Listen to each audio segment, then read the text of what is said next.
நாங்கள் அந்த பசுக்கள் பாதுகாப்பு சங்கம் நடத்திட்டு இருக்கோம். அப்படியா, என்ன பண்ணுவீங்க? கசாப்பு கடைக்கு போகிற பசுமாட்டுகள் எல்லாம் நாங்கள் கூட்டிகிட்டு வந்துடுவோம்.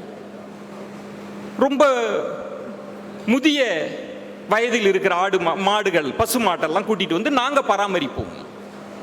அதுக்கு டொனேஷன் வாங்கி பராமரிக்கிறோம் அப்படிங்கிற நல்ல விஷயம் என்று சொல்லிவிட்டு, ஆமாம் இப்போ சமீபத்தில் ஒரு பஞ்சம் வந்தது இல்லை, அந்த பஞ்சத்திற்கு நீங்கள் ஏதாவது உதவி செஞ்சீங்களான்னு கேட்குறாரு. இல்லையே அப்படின்றார். ஏன் செய்யலை? அது எங்க வேலை இல்லை. விவேகானந்தருக்கு கோபம் வந்து விடுகிறது.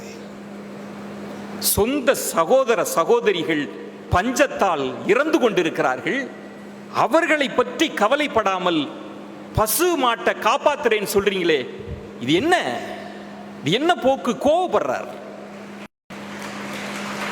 என்ன மாட்டை காப்பாத்துறது? உடனே அவர் சொல்றார், பிள்ளைகளை கவனமா புரிஞ்சுக்கிறதுக்காக சொல்றேன், கொஞ்சம் உள்வாங்குங்க இந்த விஷயத்த. அவர் சொல்றார், அவன் பட்டினி இல்லை பஞ்சத்துல சாகணும்னா அவன் தலையெழுத்து, அது அவன் கர்மா, நான் என்ன செய்ய முடியும் சுவாமிஜி? விவேகானந்தர் சொல்கிறார், அப்படியா, அவன் தலையெழுத்தா?